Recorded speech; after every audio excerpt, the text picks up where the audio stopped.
3. Welcome to Books, Buddies, and Blanks, the book club podcast for people who want to read but just don't really have the time, and where you get points for trying. I'm your host, Maggie. And I'm Theresa, and on today's episode of Books, Buddies, and Mid-Book Breaks, we needed one. We just need a filler episode. We didn't have the time. We've got a lot going on, so we figured we'd take a moment to just touch base on how we are feeling about the Odyssey so far, and maybe just talk about, our other interests in books, and our TBR plans for reading, where we are. Honestly, we're just hanging out. We're just hanging out. This is a just chatting stream, really. We didn't really, I'm in the middle of something. I'm in the middle of a project. Teresa's in the middle of kind of something big. Yeah. And she's in the middle of something big at the moment. I'm just should take a mental health day. Mental health is important. And, be real. Let's be real. We don't have to, sometimes we're just not gonna make it. Yeah. To the deadline that we set ourselves. Yeah. And we're not beholden to anyone at the moment. So no. There's no one here. So we're good. We're good. And you know what? How do you feel about the Odyssey? How do I feel about it? I'm enjoying it, quite frankly. I am really enjoying it. It's a much different vibe than when I read it, really abridged, when I was much younger. And being able to get, the full effect of it's really cool. I'm getting, it's more intense, it's definitely for a more mature audience. And there's, a lot of details that you don't get when you abridge it, that, sure, you get the story, the content, the plot, but you can also get that on Wikipedia, so, it's not as fun. Yeah, I agree with you. It's definitely more than I thought. Yeah, because, people always make, the Odyssey references and bits you see in, other media, other shows, other stories. Well, the thing is, yeah. The references are different than the references that I know, that, things that reference the Odyssey, even those are different than yeah. Because, we kind of, what we ran into with the sirens, it's oh, that was actually really short and not that eventful. Yeah, it was kind of People make that into a big thing. It honestly, in the spirit of this episode, it felt like filler. They're and let's just put some other detail about the journey. Because if they're just and he went from there, and then he went to the big bad, it would be, not as exciting. And so they, sprinkled in, oh, and there's this, little thing about sirens in the middle that, just breaks it up a little bit. But yeah, it doesn't really have the oomph to it. An adventure where no one had to die. Yeah, which is rare for them, considering everybody died. I'm getting the impression that you like the Odyssey better than the Iliad. I think it's got more of that hero's journey to me, because they're both epics in their own right, but one is like a war story, and the other one is an adventure. And I'm partial to the adventure than I am to the war-based stories, and that's my interest. But they're both spectacular. I'm just wondering, I was really thinking about that this morning. Is now that I'm almost, because we only have a couple more episodes of the Odyssey left. We have one that we're skipping on this week, and then one more, and we're done with the book. Yeah, we're really close to being done. We're really close, yeah. I was thinking about now that I've read both the Homeric epics, the Iliad and Odyssey, I'm which one do I like better? Am I partial to one or the other? The answer is no. I'm not really partial to either one of them. I love both of them equally, because they're both such different, like you said, they're both such different stories. Yeah. And part of me likes the conflict in the Iliad, where you just have, because there's just a lot of aspects of it that I really enjoy, and a lot of moments where there's just like more conflict between different elements, different people. You have a lot more man versus man themes in that epic. Oh, yeah. Like in the Odyssey, like you said, it's an adventure. Yeah. It's a survival story. You have like also topics of like how to be a good leader. What happens when people ignore the gods. Yeah. Also, one thing that I kind of like am a little bitter about Odyssey in particular is there's this lovely map in the beginning of my book, and it was only relevant for 2 chapters. It really was. Because, like, the majority of the book isn't even on the map because all the islands are made up. They're all made up. Like, they're mythical. Which is why, like, historians are constantly arguing about where it took place. Like, could like I need an edition. Like, I don't know if the new translation, the like latest translation of the Odyssey rectified this situation, but I need like it's probably going to be a controversial map, but I just need a visual of where these made up islands are in relation to Ithaca. Yeah. And they're definitely and they're definitely out there. We're east and we're going west. Yeah. And there are definitely Journey to Knox. There are definitely those articles. Like, if you look them up, like, there are so many different, like, theories from historians on, like, where they think these mythical made-up islands could have been and, like, what the route looked like, but, like, they all disagree. And then I've seen so many clickbait articles. Someone just needs to be ballsy and just put a map there. I'm making the executive decision that this is the right map. This is just what I was talking about earlier about psych models. Like, you pick one you upset, like, so many other people. You pick the other one, you upset the other people. You pick some weird new age third version, everyone hates you. There's no winning.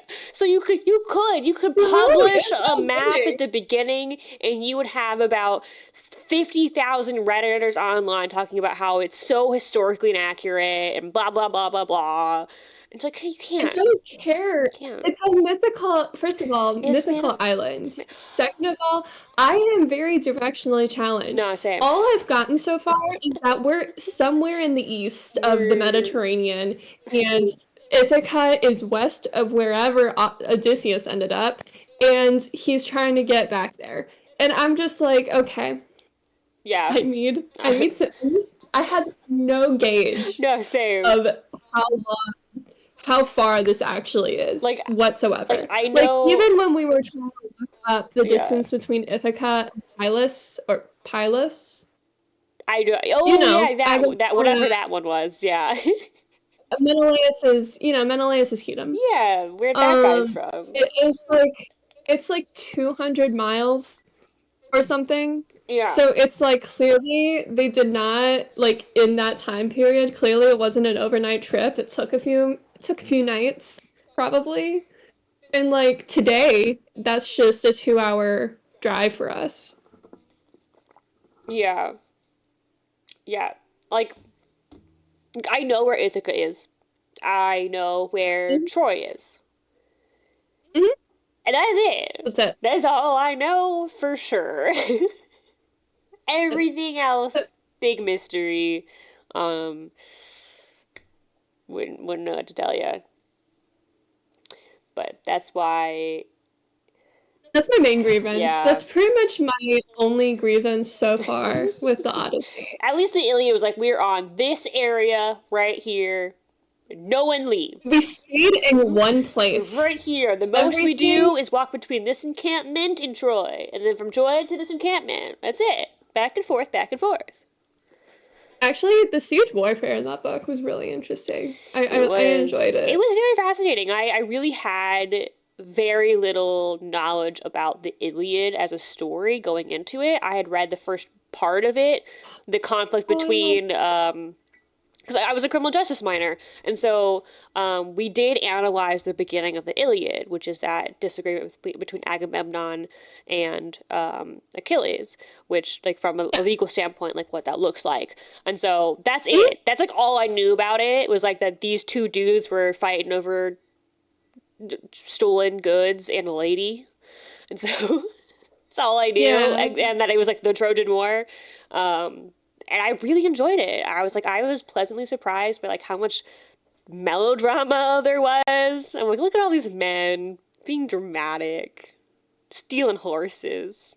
I think it's not just that, but also there was so much between, like, duty, like, what is right, what is wrong. Oh yeah, like, and you know, I love Hector. Like, Hector was my favorite character. Yeah. And he's such a tragic character. He because is. he's genuinely a good person. He seems like genuinely a good person, and is also one of the few Greek men who actually has a healthy marriage this time period. Shocking. And he's bound by this duty to go fight for his shitty brother. His shitty brother. Sorry for spoilers. Oh, you're breaking up. To be fair, it's like 1,000 years old. We're breaking up. Okay.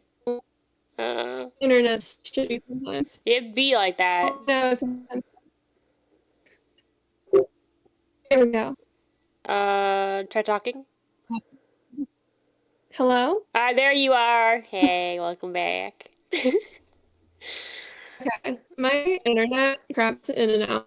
And Guys, it happens. It happens. It's the internet. But yeah, no, I know I had big feelings about Hector early on in the Odyssey, in the Iliad, and we have proof. We have proof of that. It is recorded. But I think I've definitely come around to be like, you know what, and you're right. No, Hector was the GOAT. I think Hector and Patroclus got the most, like, shit. Like Patroclus also didn't deserve what he got, but, like, also Hector was doing his due diligence, protecting his city. I get that. As a character, though, it's such a... Okay, I'm gonna say something that is probably such a hot take. Okay. Patroclus as a character is weak. He's such a weak character the majority of the book.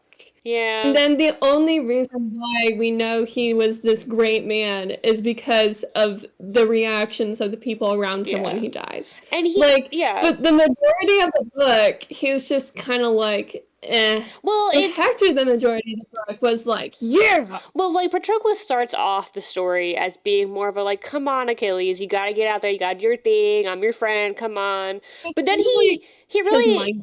He is. But I think what I really enjoyed about his character is that he's the one who went, you know what, fine, Achilles, if you're gonna be a little bitch, I'm going to take your armor, I'm going to be the hype man, I'm going to get your crew back into the fighting spirit so we can do this war thing, and I'm going to go fight Hector. I'm going to be the one to do it. And, you know, he dies doing it, which sucks, but, like that was a really cool thing for him to do. Like, fine, if you're not going to do it, because you're being a big baby and pouting and kicking your little feetsies and throwing a tantrum, I'll be the man. I'll go do it. I'll be the leader that your army needs. And I really appreciate that. Like, I think him and Hector are probably the most upstanding people from that book. They're like, we are doing our jobs. Which makes the death so much more tragic. It does. I thought the communion that happened when Hector's father, Priam? King Priam, Priam. That guy. Priam. Thank you. Yep. When he comes to get Hector's body, is there was just such a moment of calm in the breaking of the bread and this moment of forgiveness that was very poignant. And you know, in the middle of the war, and that's the end of the book. But it's not the end. It's not the end of the Trojan War. But that was the end of that story. story. Of that story. And I just thought it was actually much more impactful. Oh, hi, Bobby. Hi. I think everything really led up to that point. Yeah. I do really enjoy that you see the fallout in the Odyssey. Yeah. Because one of the things, and this is in the very beginning of Art of War, actually, not only Sun Tzu, but my mother, when I was about to go off to college, she's like, all right, so this is how much your college costs us. Yep. And I also had a merit scholarship, Yeah. too. So, and even with a scholarship, college can be expensive. Yeah, I know, I paid for it out of pocket. So she's like, so let's break it down into classes. This is how much each class costs. So when you miss class, this is how much money you're losing. Yep. Better get your ass in class. But like with Sun Tzu, it's like, it costs, I forget how much he says. Obviously, it's going to be different today because of inflation, and, it's thousands of years later. But let's just say $100,000. It costs $100,000 a day for you to fight in this war. So it better be worth it. Yeah.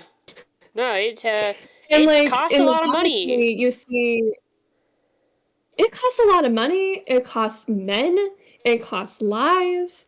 And you see in the Odyssey that they have to have something to show for it. Yeah.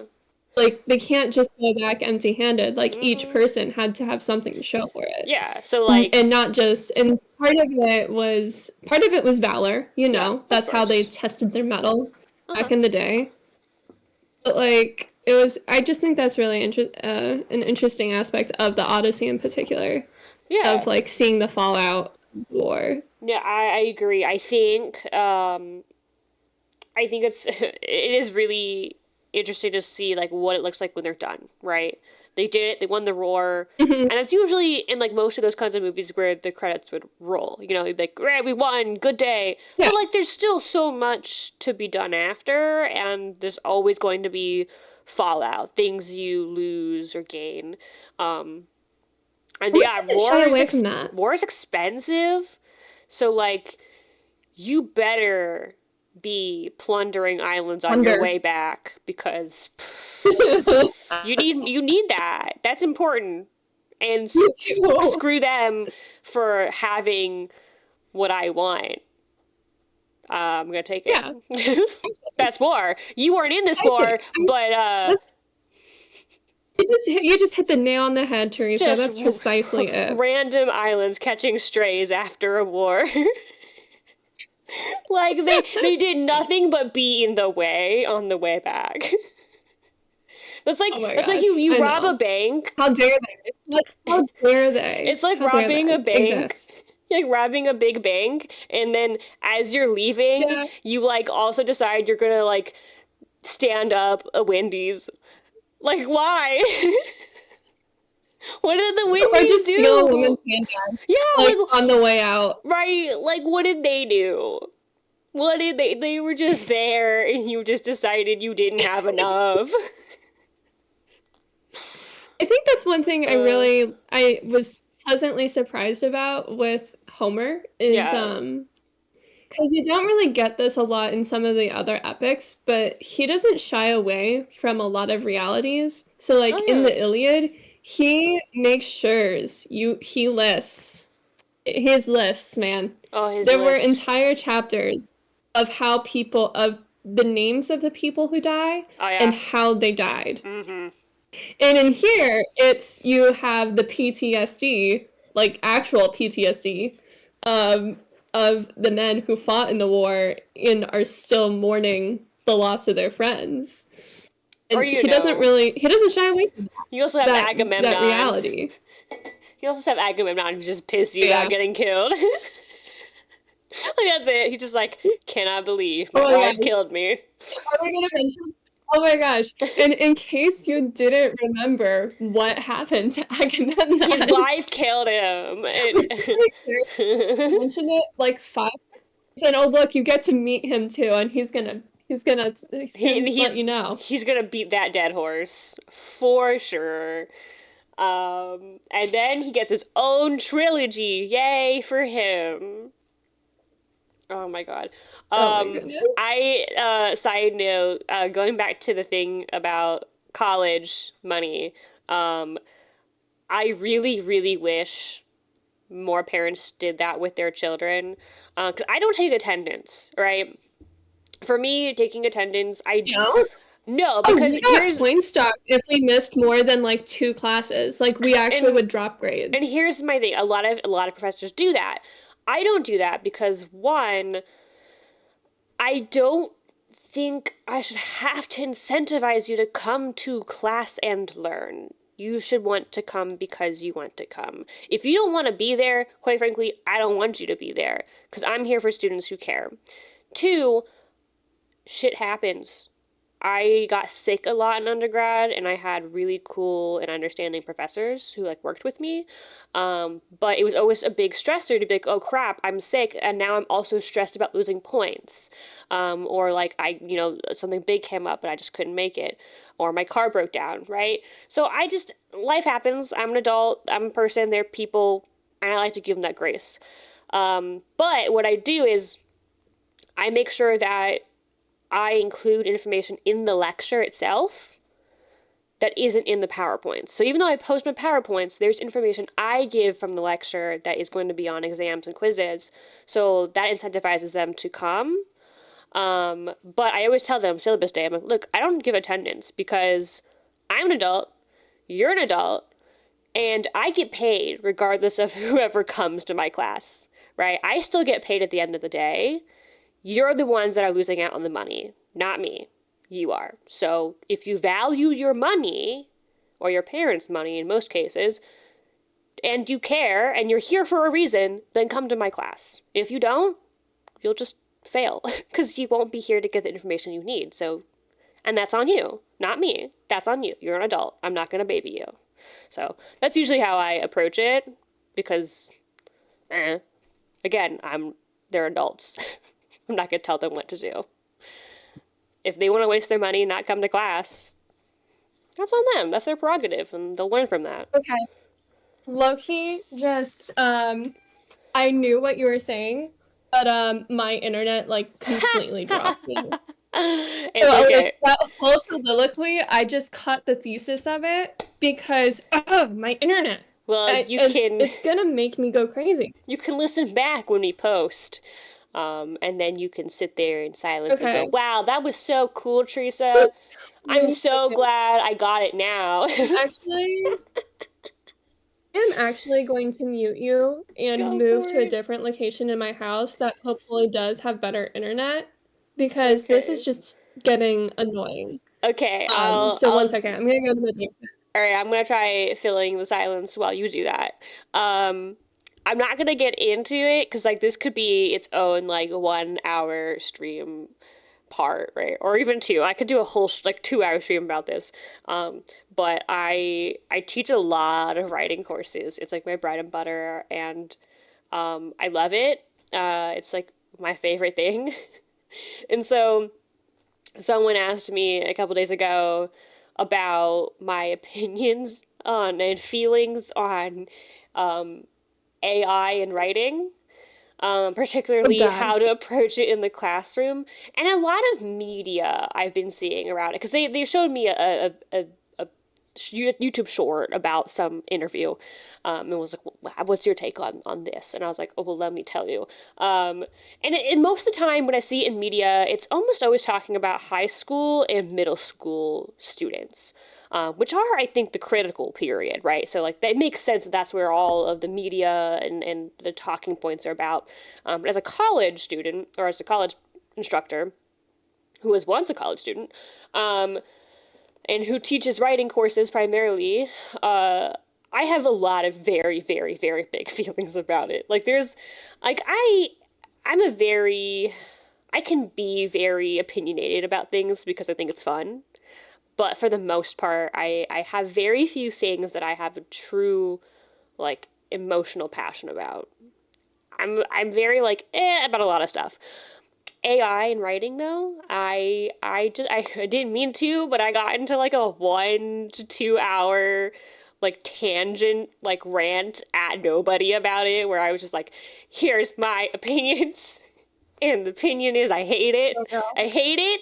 I'm in complete support of you right now. I just and like they kept giving me like they weren't trying to argue with me, but they did kept giving me a lot of thoughtful prompts. So like, well, what about this and this situation, and like how would you handle that, and what about this perspective, and and I just I kept being like, well, here's and we were very very civil about it, like very cool. But I was like, here's my perspective as a writer and as an artist because I think writing is an art form. It absolutely is. And so like I think there is a lot that you need the human.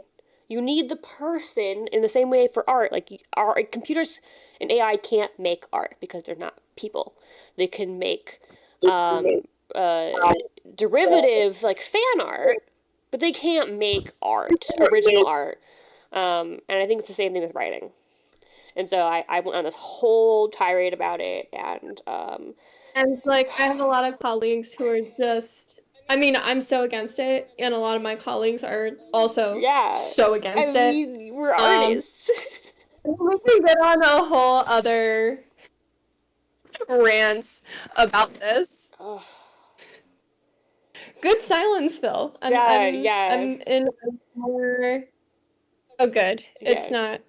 My room, for whatever reason, and I'm not that far away from my internet source, it just keeps crapping out on me. So clearly this is even though I don't like being in my basement, this is clearly a better position to record in. Yeah. No, I get that. It is weird because sometimes like how wireless routers like reach certain areas can depend on the structure of the building, and where signals just get lost. So your room might just be one of those dead zones where the signal just for some reason doesn't. An older house. Yeah, it's an older house and kind of laid out interestingly. I am directly wired in, so Ethernet cables, man. They're wild. I know, it's actually really much like less of a headache to have a direct wire. Oh, it's so nice. Ethernet's wonderful. Your computer. Yeah.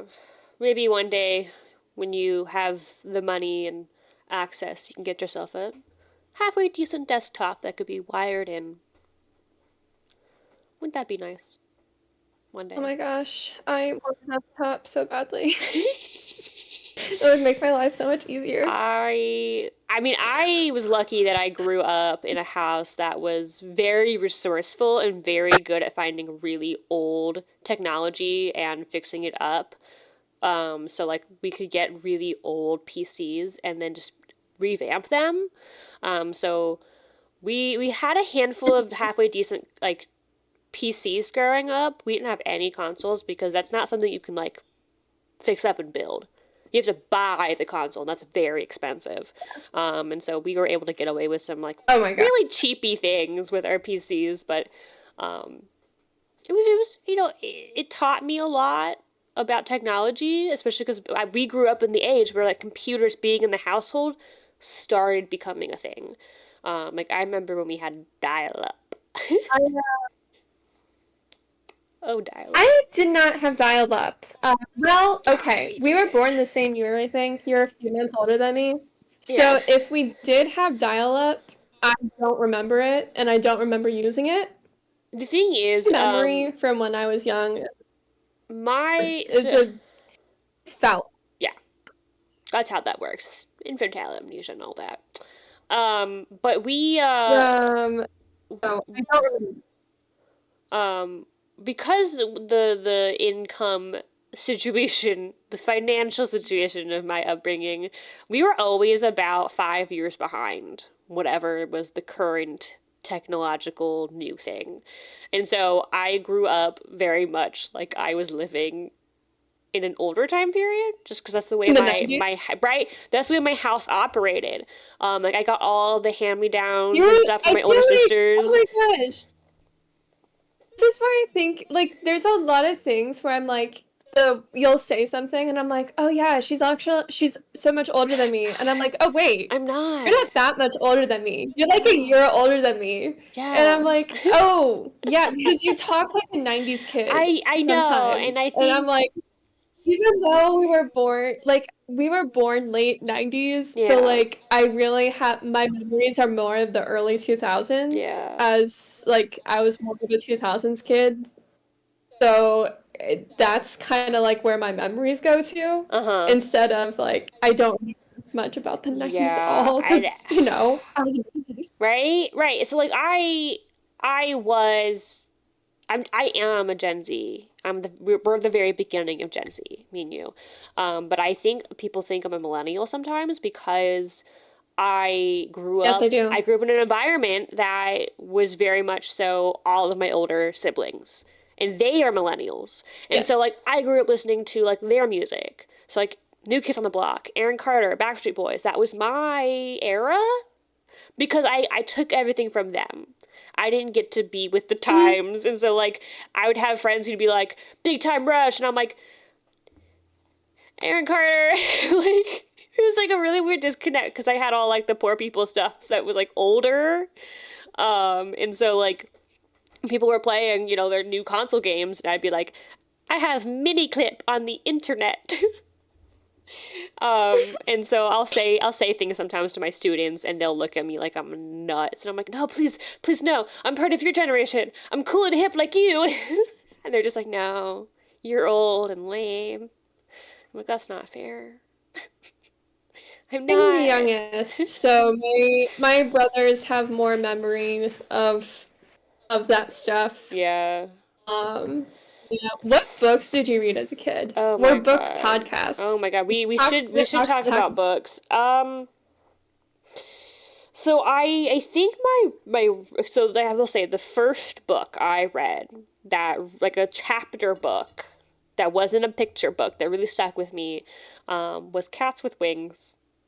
It is exactly what it sounds like. It is a sweet little adventure book about this litter of kittens that like are abandoned, and they have wings. They're just cats with bird wings, and it's very cute and very wholesome. Best book ever. I think the first books that I have memory of, like a vague memory of, Yeah. are the Lottie books. The Lottie books. One second. I do not know. It's Lottie the chicken. A chicken? I must read this now. I didn't know there were books about Chicken. chickens. Lottie the chicken. Um, That's splendid. children I think the book. first like mainstream book Oh, series I yes. got into was Lottie's probably Lottie's new beach towel is the one that I have the most memory of. And she had to go down to the beach with her towel, but the sand was too hot for her feet. oh my So she had god. to she had to put the towel down and then get on her cooler to get down to the beach. And like, kind of like caterpillar her way down to the beach. And Uh-huh. finally she got to the water and the sand was just cool enough. I have a Oh. very vivid memory of this, and which is saying something because like I have um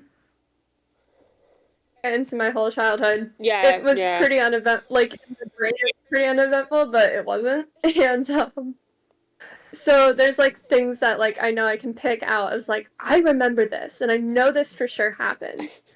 And that's one of them. And Oh. then let's I see. so I got really big into like so like I read that book and that one like really unlocked it for me. I was like, oh, the world of adventures and books on the page. Um, then I got like really Mhm. into Magic Tree House, which I think like every book I love nerd Magic kid Kingdom. read. Like you Oh had my to god. like that's like a Oh my staple, gosh. My right? elementary school library was because I didn't have a library. I think I got a library card when I was in second grade. Oh wow. Because yeah, a little bit later than you, I think. Oh, I got my Was library it? card at like 7.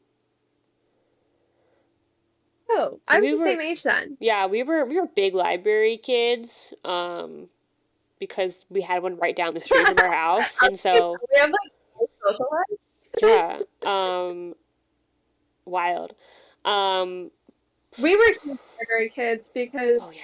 books are expensive. Books are so We didn't have expensive! And they're only gonna get more expensive. Dude, Oh oh my my god, I'm gonna gosh. Okay. cry. I'm gonna cry. Okay, I need to go on like a slight 1 minute rant on the price of paperbacks today. Because like $30 for Oh. freaking paperback? Are Yeah. you it's a paperback. Yeah. 5 years ago. I'm like 2020. Yeah. Like I could get a paperback for $15 and even that was a bit pricey for me. Right? 2020. When I was in college, they were probably like they were probably still $15 to $13. But $20, I like No. went to the store recently with a friend and just browsing because I'm like, I want something fun. And I picked up a paperback Wasn't and that it was me? like 20 freaking dollars. I think. It was you and Sophie. Okay, I was like, am I the friend? Like, you could just say that. I'm here.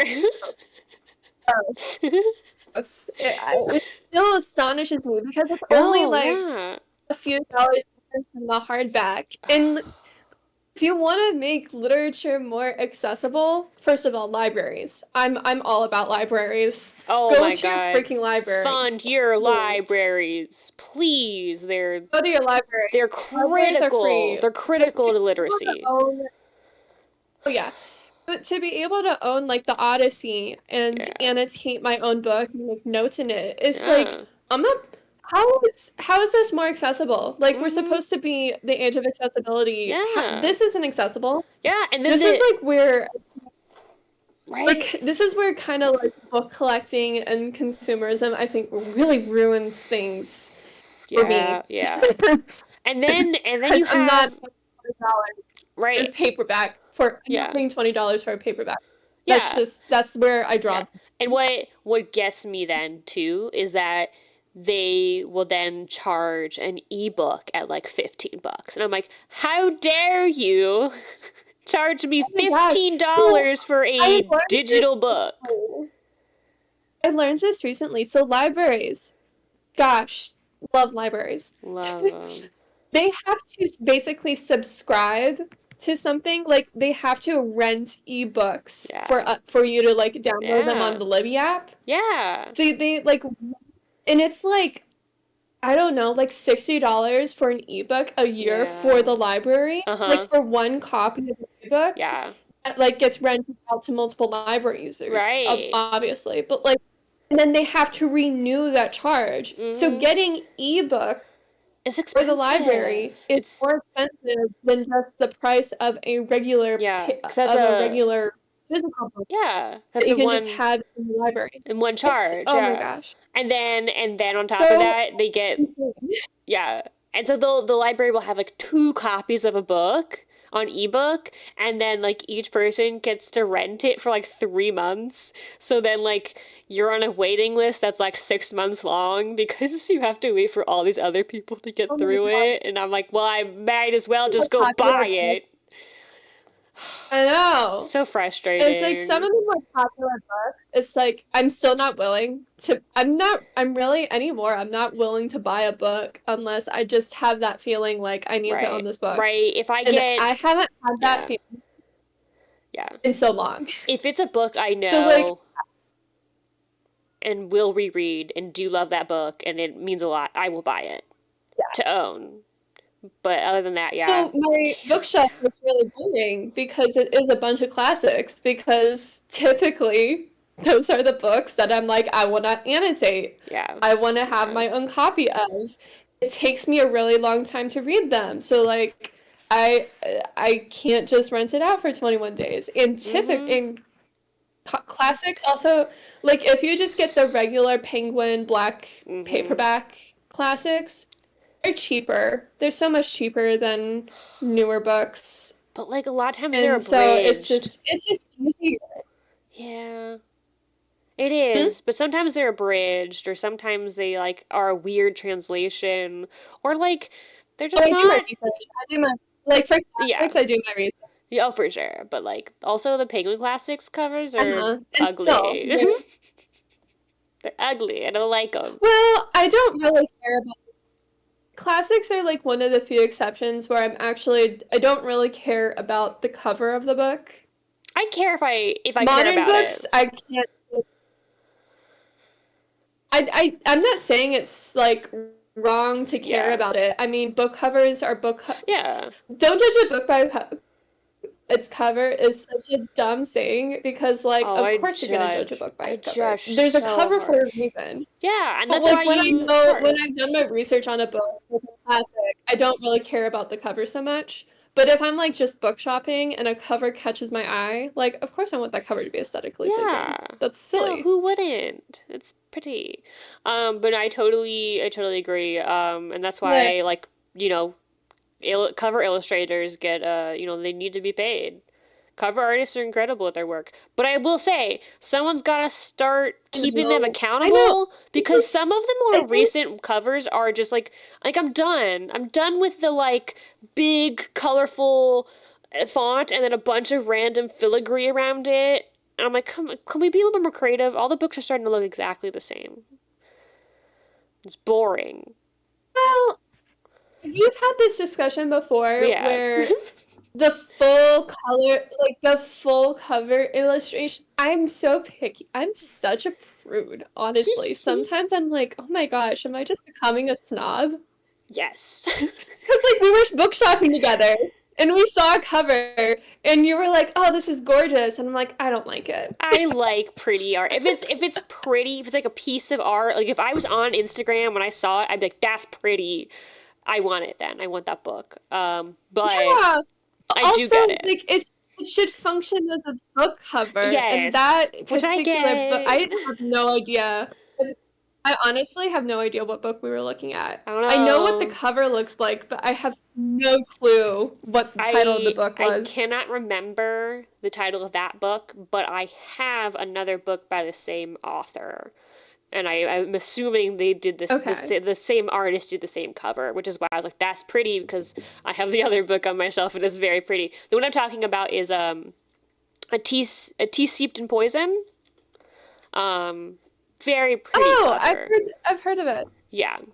Okay, but Haven't like started it should reading it yet. also, it's not just a pretty cover art, it should also function as a book cover I in agree. that the title should be readable.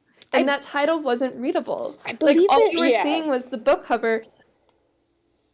It's the new Hunger Games covers I saw while I was Oh, shopping they were with a friend bad. in Target. And bad. I'm sorry, but the original covers are just so much better. Straight to jail. I'm just gonna send you the picture of But the yeah. cover of the book I'm talking about because I think this book cover is better than the one we are looking at. I think it does a better job of serving as a cover and showing the title while also giving you a glimpse into the book itself, giving you a little taste of what's to come. I think the person that does Brandon Sanderson's But I like this book cover better than the one we were looking at. also I lied. It's called A Magic Steeped in Poison, but it's about tea. Pink is my um, favorite color, so like it's very pretty. I really like pink.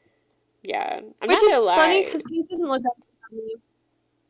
Yeah, Like people are often surprised that pink is my favorite color because I don't wear you pink don't wear a lot because of it's pink. so hard to find But that actually looks good on me. I mean, I'm the same. Coloring is like Yeah, yeah. like lilac lavender is like my favorite color. I love like a good pale purple, but like I try Seems to like add it in little pieces. Like my hair, I have is purple, though yeah, I'm growing it out. My new it Fitbit, looks good. It shows my new Fitbit band is a purple. full a full t-shirt in pink just does not It's look good on me. yeah, same. Like I don't wear pastels well. It's not my vibe. Nor It's do not my I. color. My sister-in-law looks beautiful in pastels. Like I love Yeah. pastel green as well. Like I just think that's so pretty. It just reminds me of like mist in a forest. It's so Yeah. pretty. It looks so awful on me, but it looks so pretty on my sister-in-law. So Yeah. like I want her more. I want her to wear more clothes like that. You're like, It's let so me pretty dress on you her. up. And pale yellow. Like yellow looks Oh. awful on me in Oh general. yeah. Any Yeah, yeah, yellow yeah, yeah. looks awful on me. It And it looks looks awful great on on her. most people, but yeah. Oof. But yeah. Well, and also we were talking about how like clothes have to fit the personality too. Oh yeah. Because like we Yeah. were watching a movie Oh when there yeah. was this character wearing a dress that was Barbie pink, and it was a pretty dress, but the character Uh-uh. personality made that dress look Uh-uh. hideous. Yep. Nope, she did not. Like some of her other outfits were so her. So her. She rocked it. She had all the vibes, but that outfit was not her. It was such a weird style choice. But it was the 80s, so yeah. I also think she died in the outfit. Oh, she super died. That movie was an absolute like I So passed out movie that night. recommendations to, to, You're not gonna hear that very movie often around recommendation here. for anyone who wants a wild time. It's free on Prime right now. It's called A Hazard of Hearts. It has Christopher Plummer and Helena Bonham Carter in it. That's all I knew going in. And to quote Theresa, it was the fastest hour and a half of my life. Yeah. It was an emotional roller coaster. I was exhausted after The the first 30 pacing. minutes. It was a lot to digest. I'm still digesting it. It's like a week later. It invaded Oh my my gosh, I dreams at used one to dream point. about I did. I had a dream about it. Um, it was crazy. I talked to like 7 different people about it. I highly recommend like a glass of wine with it. It will really, I Oh think, my gosh, that would really, honestly, really and you need to immerse watch it you. with people. You have You to. actually need to watch it with people because you need to react with people when watching the This is movie. 100% a talking kind of movie. Like, talking while watching Oh it yeah, will elevate the situation for the better. It'll be it will. great. 100%. Um, Some jeez. books. So much to say. Oh, okay, real quick. Speaking of books, I was cleaning out my notes app on my phone and I came across 2 random notes that are both titled um, reading. So like I have 2 different notes that say, so one is cool book. Oh no, never mind. That's cool book title ideas. That's the other different one. But I Mhm. have books. So I had a couple in here that I wanted to read. I have the Psychopath Test. Um, it's a psych thing. Okay, I read this one, Thinking Fast and Thinking Slow by Daniel Kahneman. Very good. Uh, You liked that. I remember you reading that and saying you liked Very it. good. He does an incredible job illustrating what cognition looks like from a less technical point of view. So that's a really good one. The Hero with a Thousand Faces. I've been wanting to read that one for a long time. And then I have the Lord of the Rings Okay, trilogy. so I have a question. Yeah. Do you actually have like a to be read pile? Like you have an order of books that you are going to read and you have set books you're going to read in a certain order? Like maybe not in a certain order, but you actually have a to be read pile? Yes and no. So I have a lot of books on my bookshelf that I've never read. They were typically things that were gifted to me, or like people are like, "Hey, I thought you might like this, so here you go." Or I picked it up at like a really cheap book sale, or a garage sale. And those are still on my bookshelf and are just sort of like, one day I'll read them, one day. But I do have a Hmm. small pile on my nightstand that is like a running TBR. So it's like the top like 5 books I'm either working on currently or like ones I want to get to like immediately next. So I kind of have a Mm. TBR, but it's very flexible. It's a very flexible TBR that like sometimes I'm like, you know Yeah. what? Maybe I don't want to read this right now. Maybe I'll read it later and I'll cycle in something new. It's kind of like a whip, like I a work in progress TBR. Yeah. oh, let's call it work in progress, not a TBR. This is my whip. I'm not talking about R, I'm talking about my TBR list. Yes, I Oh am my working gosh. on 5 books at the same time. Actually, no. This is my whip that I just carry around with me for self-defense. Totally You legal. know, worked for Indiana Jones. Why wouldn't it work for me? Oh my gosh. Yeah. Because I'm almost completely a mood reader Oh, so at this I point. am Like the same. Yeah. I have a couple books where I it's so rare anymore that I do have like a book that I want to read after another book. And I'm in that stage right now. Like I have the Book of Lost Tales because I've read the Unfinished Tales and the Silmarillion. And so now I have the Book of Lost Tales. I'm like kind of making my way through the backlog of the publishing of Tolkien's notes Yeah. for Middle Earth. It's like the history of Middle Earth. And love it. And I I reread The Hobbit almost every year, and I haven't reread The Lord of the Rings since 2023. So after I finished Les Miserables, Yeah. the unabridged Les Miserables, mind you, Uh, it's so good. I'm like I just feel in my heart that I need to return to Middle Earth. yeah. It's time. Yeah. I'm Why such not? Reading is we were talking about spirituality earlier, and reading is such a spiritual experience, like just a spiritual experience for me. And I'm truly too many times have I read a book and it just felt like the exact right time that I needed to read this particular book.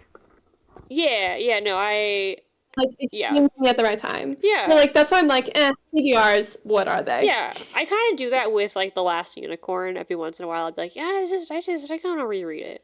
I gotta reread it. Um, It's time to return to it's it. time. Because It's you grow, and each time you reread something like yeah. that, you get something new out of it. Uh-huh. Yeah. Or like sometimes you just need like I really enjoyed that book and I know you really enjoy Lord of the Rings. So like it's also just like you know what? I need a comfort book. A book I know I'm gonna enjoy. A Okay, book that's gonna I make me will say happy. The Hobbit is a comfort book for me.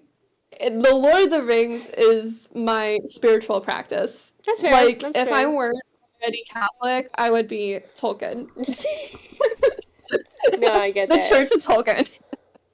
Um, I have some other. I can't think of them right now, but But I yeah, definitely have there's other some good books. Catholics, so we're good. Um, But yeah, there's a couple of books like that where I'm like, you know what, I gotta reread them. Um, like mhm. there's definitely some mangas And that I like love I have to rereading. reread sometimes where I'm like, oh Yeah. god, we gotta go back in. We gotta reread it. Okay, there are some things that okay, so like Full Metal Alchemist, I read the manga first and Yeah. watched the animated series after. And that was the first time I did that with a manga. Um, and even though I read it back in high school, every time I like think about going back, the hurt You're like, no. it's like still too fresh for me. It's like I Like can't. it's still too fresh. Like I read the story and it was so impactful. Like it was so good. But then every time I go back, I'm like Like I it's can't. kind of like I know I'm going to be hurt again and the hurt is still too fresh. Yeah. Like maybe one day I'll go back and reread it. It's like But like right now, I'm like it's still too I real. Like just the story is still too fresh in my mind. It's stuck with me so deeply. And I like, yeah. oh, I can't reread this right now. I imagine us in our 50s. It's like been 10 years. Yeah, I imagine like in our 50s and someone's like, you should reread it. And you're like, too soon. Too soon. It's like, it's Too been soon. 50 years. um, no, I get that. I will Don't you have say, something like that? I do. And the thing is, my approach to it's different. So I have a couple of ones like that, including that one, where they're either horror of like that genre or just like dark and just kind of, emotionally damaging. Um, but I will actively reach out to them and read them because of that reason. It's like every once in a while I just need to be shaken a little. The psychology of fear is Wow. very fascinating. But sometimes I'll read like one of That's the very different right one of the horror ones mindset. that I read years ago that I love is Green Worlds, and it's very short but very gritty, very dark, very it's a horror, right? And so I'll read it Mhm. and I'll be like I'll finish it like, dang, well, I'm gonna go take a really good nap.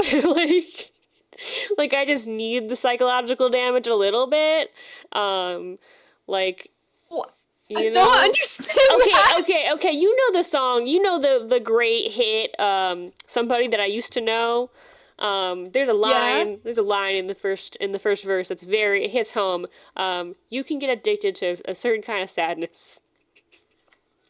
I'm quoting this as a meme, Okay. but like it's real That's though. not Like, good. I don't think. Okay. I don't think that's healthy. well, one, I will say, fear is of course an evolutionary mechanism. It's important. Fear is something that keeps us alive. And the psychology behind fear is very fascinating. In that as humans, we oftentimes reach out and like seek out fear on purpose. Like think of amusement parks, roller coasters. People, I mean, they're not great because it's definitely like an addiction, but like adrenaline junkies. We have like the horror industry is so popular. We have true crime podcasts for that same reason. Oh, I It, can't. yeah, Okay. Here's the thing, though. I'm alone with my thoughts too much, and for me, it's like a lot of things that I do, like exercising, oftentimes reading. Oddly enough, even though I am in my head when I read, it's like kind of to pull me out of my head. It's like I need to get out of my head a little bit. yeah, And so when I read stuff like that, it really does hurt my spirit a bit. yeah, And I like it feels I can't quite feel it like describe yeah. it. Like I feel kind of in a depressive state almost. So like I have to be really careful. I am careful about what I read because certain things like horror will just get to me. And true crime, no. Yeah. No, It's yeah. too real. Like things that are just too real like that, especially true crime, I cannot handle Yeah. it. Like I just can't. How do you go? Oh, Criminal what's that Minds. one? Oh God, I could not. God, I And love even Criminal when I was Minds. in my top show phase, that was just Criminal Minds went too far for me. Yeah. I like true crime purely as a what do I want to say? Like It's like how people it's think. Like when well, something's wrong, you're like, why is it wrong well, though? one, I Like, was a criminal justice minor, if I haven't mentioned that enough. And so like part of my interest was in the psychology behind, you know, like crime and criminology, like what that yeah. looks like and why, and also like historically to understand how these things happen and if there are patterns and ways we can help prevent things. But also as a woman, I do like to be informed on what the current kidnapping tactics are, right? Like I would like to know how not to be I took kidnapped. self-defense every once in a while. I know, but I I'm also like, like to know what the actual criminals are doing and thinking, because then I can work yeah, with that as okay, but well. like I get too paranoid about that. See, Like when I I tried rewatching one of the shows that I used to watch in high school as an adult, and this was like a couple years ago yeah, when I was working as a field tech in South Bend, Indiana. yeah, And and there were times when I was like pretty much lived alone. And I started watching it, and those shows are based off of like real life inspiration. I Like mean, yeah, there's too many instances where it's like, yeah, oh, this is actually based on real life. yeah, And I started watching it, and I'm like, I can't do this right now. I can't yeah, think about this because I won't be able to sleep at night. yeah. See, for me, like that's criminal, like true crime is one thing, but for me, when it comes to like fictional horror, um, one, I think as a psychologist, I just find it really interesting to see what the human mind can come up with, because the extent of what the human mind's creative capabilities are is immense and impressive. And I always get like a thrill, like something about horror, like that genre, just makes me like, ooh, what's gonna happen next? Like, oh, that's such a like, how? Where did they come up with that? That's so messed up. Like, it's like I I'm don't trying know. to think. Like the horror I've read, Dracula is gothic horror, Yeah. and gothic horror is so dramatic Oh yeah. and oftentimes not even that gory. Yeah. Like the true horror in Dracula are the medical practices of the time. Yeah, In my that opinion. is. Just give me a dose of Like, who cocaine, didn't even please. test for blood type before they did a blood transfusion? Like that Well, was the like, real we'll horror. just cross our fingers and hope the blood's good, and that But like, also I'm our trying to think like tools aren't, Annihilation is you know, environmental horror, and there's certain yeah, things in Annihilation that I'm totally okay with, even yeah, though it's really freaky. yeah, And I think part of it is also I genuinely think that people are inherently good. yeah, Like just kind of by default, yeah, I genuinely believe that. yeah, So when I'm reading about these horrific things that people are doing to each other, fictionalized, historically, I need a solid 150 years before I can deal with it. you're like, it's in the But past. like I need a solid 150 years. Because even like World War II, that's a bit too soon for me. Too soon, too soon. Those people are still Too soon. alive. But, like Civil War, totally okay. Um, Yeah, they're all dead. me being weird. My weird boundaries. I have boundaries. They're weird boundaries, but they're there. But like fictional horror is like when someone's writing about that, it gets to me. Like someone thought this up and is writing this, Yeah. and it's this person committing this atrocity against another person. Can't deal with it. Environmental horror, I'm totally okay with. For whatever reason, I think because I'm a biologist, like my background's in biology, Yeah. and like I have a background in science and ecology evolution. So when like an animal attacks you and like rips you up, I'm like, Eh. cool. Like it's sad, it's tragic. I don't want people to die, but like I have a easier time accepting that than if it were a person. I get that. I do. But I guess as someone who writes horror, like the idea, like one, yes, it is messed up the kind of things that we can come up with in our heads to do to inflict on other Honestly, fictional people. But gosh, is it fun? Love traumatizing see, fictional if I want characters. horror, like I just go to history. See, for me, it's like, yeah, there's no creativity there. Like, yeah, you stab someone with a rusty spear, whatever. Imagine it in space. Like, if I get to put some little magic into it. Gosh, have you seen Firefly? Yeah! Oh, I love Firefly. The I show forget, that should never have been canceled. Yeah. Sometimes I forget like which shows we've seen because we didn't watch them together. Yeah. I love Firefly. That's my favorite American TV show, I think.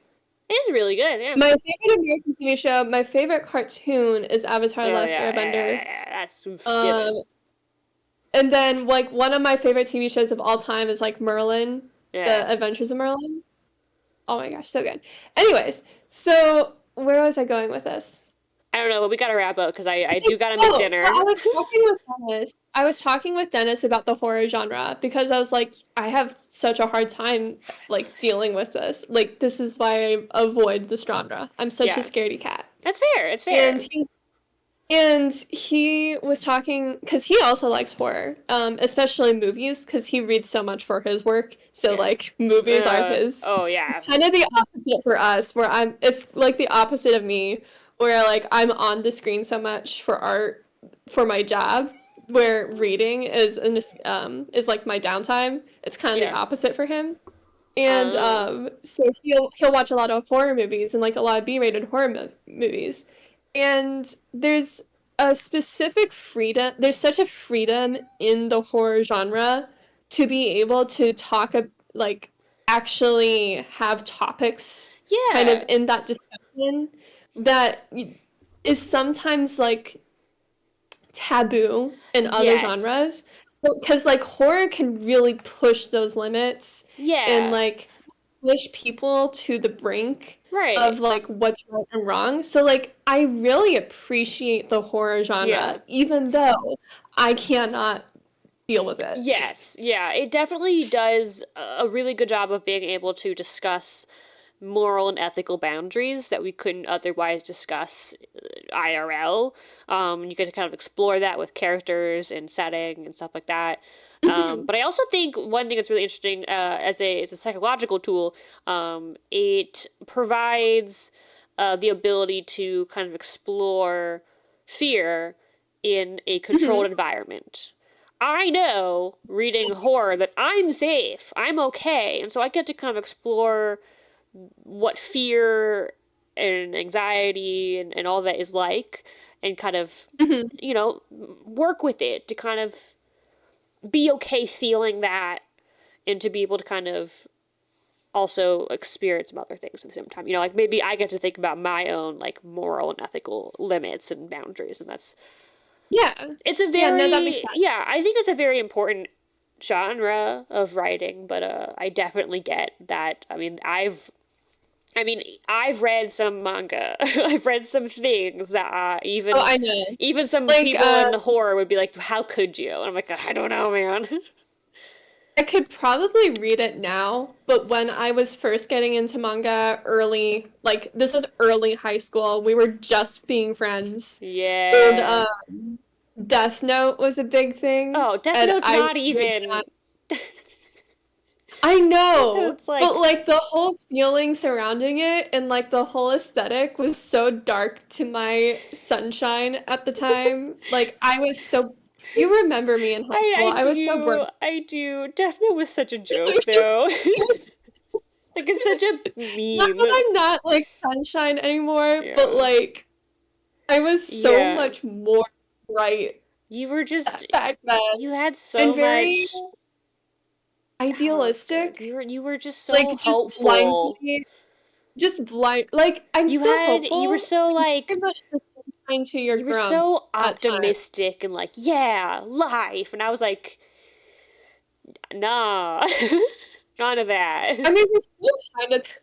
I'm still, I'm still an optimist. I choose to be an optimist, anyways. I'm an But optimist it was too. like I'm to just a also, whole other level of just completely blind yeah, optimism. yeah. Is like me You early just high lacked school. some experience, but you've gotten a lot of that, and I mean, I you've was grown. 13. Yeah. You should lack What experience when really, you're 13. I mean, I did not, man. I was being told to I care know. for myself and be independent I at like know. 10. Which I think is another Um, reason I was attached to the horror genre at a young age, was that like that makes sense. it was a way to experience darkness of the world in a controlled, safe manner, Controlled. which it Yeah. helped me kind of I, escape the darkness of my real life for yeah, something that was controllable and I was safe with. And I that think that could be really it makes a critical. lot more sense now. Like the way you're describing it, like, Yeah. oh yeah, that makes a lot more sense now. Yeah, yeah. Uh, I have a friend who's at a conference right now, and she was really excited because there's a talk that is all about the psychology of fear. And I'm like, you have to come back. You have to report to me. Tell me how the talk went. oh my gosh. You know, I'm like remembering what I read in high school, and I read such trash. Oh my gosh.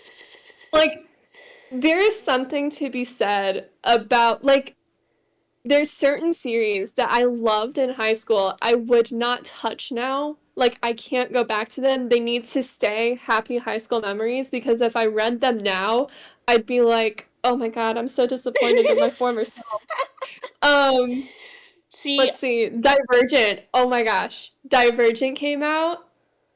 Our whole oh, friend group was reading it. It was I so much I fun. did not read It was it. okay. Me and uh, another friend were reading it, I was and too good for that stuff. I was it so was like elite. you were. But it was so much fun. Like reading it and being part of the hype, like the book hype. And it was like my first time experiencing like waiting for a book to be released. And it was such trash, but it was such a fun memory because Yeah. now when I think back, I'm like, it wasn't even good writing. Like I can't reread it and enjoy it because I would just be like, "Oh, this is awful." Well, sometimes I really like doing that. I like to read books I've read before that are like for a much younger age group. Simply because I like to like read them and think back to where I was at that point, my skill level, and be like, man, I've really grown. Like reading this Well, was okay. so easy now. Like when I read it the first time, it took some effort, but like now, I breezed right through that. Nice.